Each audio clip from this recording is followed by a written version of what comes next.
शासन अधिनियम 1963 का संशोधन करने वाले विधेयक और 2019 का और संशोधन करने वाले विधेयक को माननीय अध्यक्ष जी द्वारा नाम निर्दिष्ट किए जाने वाले इस सभा के 21 सदस्य और उप सभापति द्वारा नाम निर्दिष्ट करने वाले 10 सदस्यों के मिलकर बनने वाले सभाओं की संयुक्त सभा पर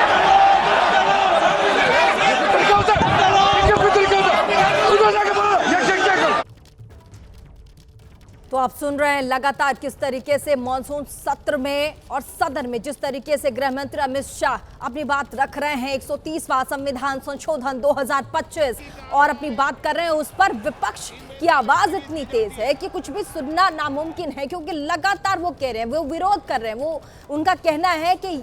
अगर इस तरीके से संशोधन किया जाएगा तो एक पक्ष दूसरे पक्ष पर एक तरीके से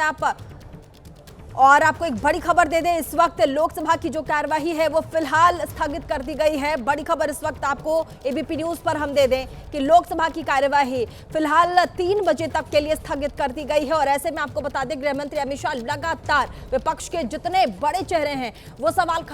जैसे ही सवाल खड़े कर रहे थे वैसे ही गृह मंत्री अपनी सीट से उठ गए और उठकर वो जवाब देने लगे कि नैतिकता आप लोगों पर तय होनी चाहिए और उन लोगों पर तय होनी चाहिए जिनके खिलाफ बड़े बड़े दावे किए जाते हैं। वो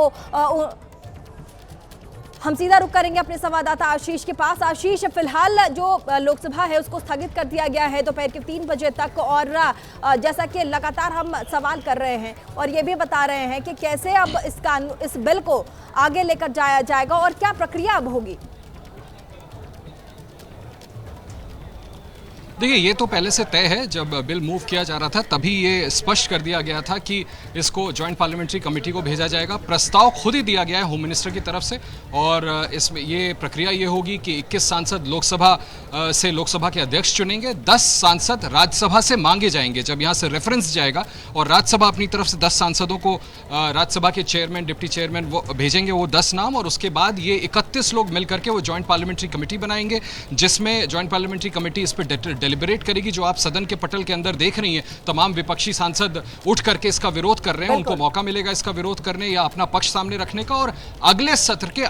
आखिरी हफ्ते के पहले दिन जो टर्म्स ऑफ रेफरेंस है उसके मुताबिक रिपोर्ट पेश करनी होगी जेपीसी को। एक बड़ी बात मैं आपको बता दूं कि अंदर होम मिनिस्टर के ऊपर विपक्ष की तरफ से इस बिल को पढ़ करके इसके पेपर्स फेंके गए हैं। केसी वेणुगोपाल ने खड़े होकर के आरोप लगाया, पुरानी बात की जब अमित शाह उन्होंने ये आरोप लगाया, जिक्र किया जब उनको हिरासत में लिया गया था, अमित शाह साहब ने, होम मिनिस्टर ने खड़े होकर के इसका जवाब दिया और बोला है कि मुझ पर झूठे आरोप लगाए जा रहे हैं, मैंने पहले ही इस्तीफा दे दिया था। तो इस बात की पूरी तरह से उन्होंने इसको खंडन किया है और विपक्ष को जवाब देने की कोशिश की है। प्रक्रिया मैंने आपको बता दी, लेकिन अभी प्रत्यक्ष तस्वीरें भी सवाल रख रहा है, उससे तो यही जाहिर होता है कि विपक्ष ये चाहता ही नहीं कि इस तरह से कोई भी नैतिकता फिलहाल कितने भी बड़े मंत्री हो या फिर मुख्यमंत्री हो या फिर किसी के ऊपर भी नैतिकता फिलहाल ना थोपा जाए और तय न किया जाए।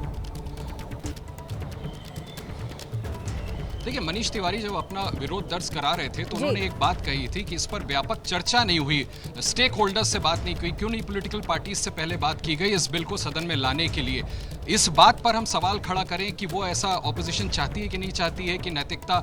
होनी चाहिए राजनीति में या नहीं होनी चाहिए, ये ऑपोजिशन का लुकआउट है, उनको इस पर जवाब देना चाहिए। लेकिन निश्चित तौर पर यह कहा जा रहा था कि पहले अगर बात कर लेते तो हो सकता है कि एक लार्जर सहमति बन जाती या विपक्ष को विरोध दर्ज कराने का मौका मिलता। इसीलिए मैं इस बात को रेखांकित कर रहा था कि यह मौका विपक्ष को जॉइंट पार्लियामेंट्री कमेटी में मिलेगा। शायद सरकार को ऐसा लगा हो कि क्योंकि विपक्ष ये आर्गुमेंट बनाएगा जो अब बना रहा है कि आप डेलिबरेटली एजेंसीज को इतना हाथ उनका मजबूत करना चाहते हैं कि वो ऑपोजिशन के चीफ मिनिस्टर्स को विक्टिमाइज करें। शायद सरकार की ये नियत रही हो कि क्योंकि हम इसको, ये एक तरह से फ्यूचरिस्टिक बिल है और सरकार आगे चल के ये निश्चित करना चाहती है कि प्रोबिटी हो राजनीति में, लोग अपनी जिम्मेदारी माने, अपने पद से इस्तीफा दें।